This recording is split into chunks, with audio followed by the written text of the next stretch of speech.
pessoal, bem-vindos ao nosso Deep Dive. Hoje a gente mergulha numa história assim muito conhecida, mas que tem os detalhes, uau, a cura de Bartimeu, o cego lá de Jericó. Isso aí. A gente pegou um estudo bem a fundo do texto bíblico mesmo, olhando o contexto histórico, social, teológico, tudo o que estava rolando na época. E é porque a ideia não é só recontar o milagre, né? Não mesmo. É mais tentar sacar as camadas, sabe? Sobre fé, sobre exclusão, quem era Jesus ali naquele momento e o que significa essa parada de seguir o caminho. Total. Porque a cena é forte, né? Imagina, Jesus está indo para Jerusalém, para a cruz, uma multidão enorme seguindo. E aí, um grito, vindo da margem, de alguém que, assim, a sociedade preferia nem ver. Exato. Como que esse grito isolado conseguiu parar o Messias na sua jornada final? Bora desembrulhar isso. Olha, para começar, tem o lugar. Jericó. Não era qualquer cidadezinha, né? Não, era a Cidade das Palmeiras. Tinha Palácio de Herodes, comércio bombando. Era um lugar rico. Pois é. Riqueza, movimento. E aí, contrastando com tudo isso, tá Bartimeu, assentado junto do caminho. Cego e mendigo. Perto da riqueza toda, mas completamente à parte, né? Totalmente excluído. E naquela época, a cegueira era vista como, bom, muitas vezes como castigo divino, sabe? Impureza espiritual, era exclusão social e religiosa na veia. Mas é interessante que Marcos, o evangelista, faz questão de dar um nome, Bartimeu, filho de Timeu. Sim. Isso é poderoso. Resgata ele do anonimato, né? Dá uma identidade, uma humanidade que a condição dele tentava apagar. E tem a capa dele também, o tal do hematom. Ah, a capa. Isso é muito simbólico. Não era só roupa, era o abrigo dele, o cobertor e provavelmente a ferramenta para coletar as esmolas.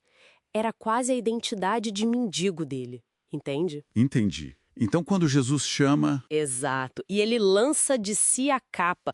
Cara, isso é um ato de fé radical. Ele joga fora a vida antiga, a única segurança aparente que ele tinha antes mesmo de ser curado. Nossa, ele está abandonando tudo só pelo chamado. É um abandono total, baseado na esperança do chamado de Jesus. E tudo começa porque ele ouve. Ele não vê Jesus, mas ouvindo que era Jesus de Nazaré, ele reage. A fé vem pelo ouvir, né? Como Paulo diz depois em Romanos. Ele ouviu o testemunho sobre Jesus e agiu. E que ação! O grito: Jesus, filho de Davi, tem misericórdia de mim. O que tem de especial nesse título, filho de Davi?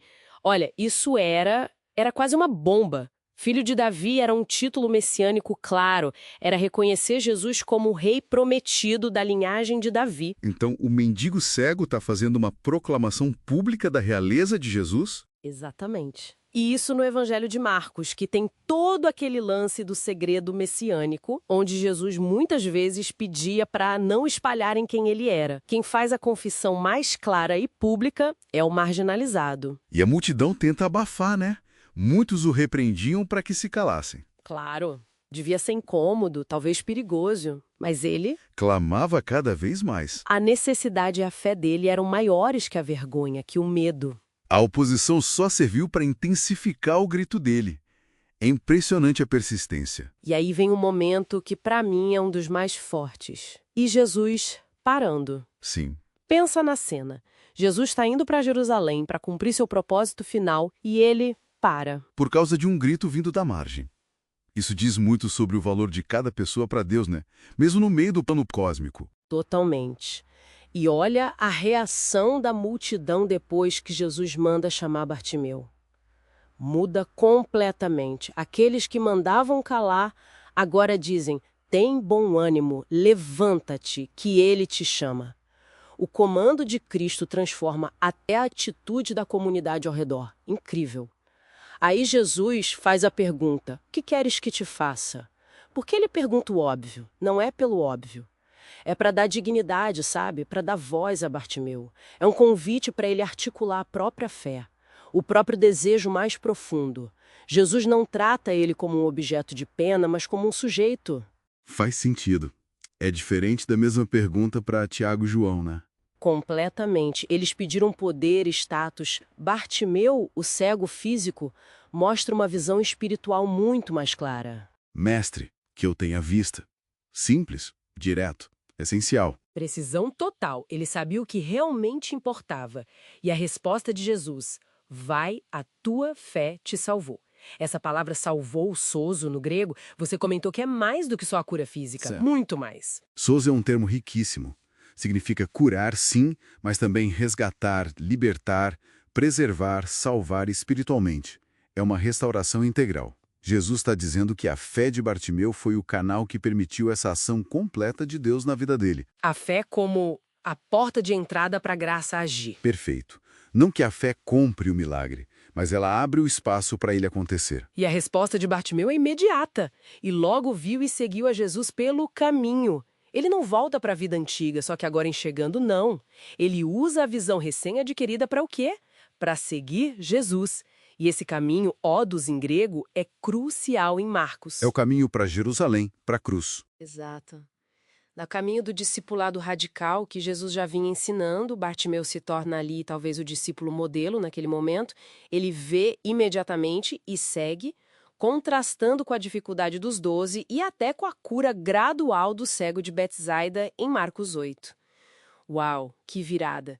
Então, resumindo esse mergulho, a gente viu a jornada de Bartimeu, da escuridão total, da margem para a luz e para o seguimento radical de Jesus. A fé que nasce do ouvir, a persistência que não se cala com oposição, o abandono corajoso do passado, simbolizado pela capa. E a visão restaurada sendo usada para seguir Jesus no caminho desafiador.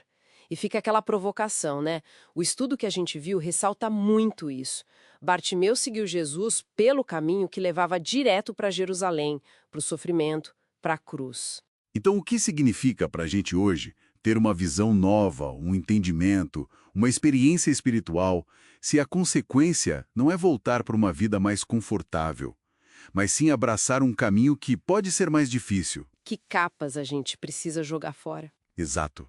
Que identidades antigas, que seguranças que não são reais a gente talvez precise largar para seguir de verdade uma convicção profunda, mesmo que o caminho seja inesperado, que exija mais da gente. Fica aí para pensar.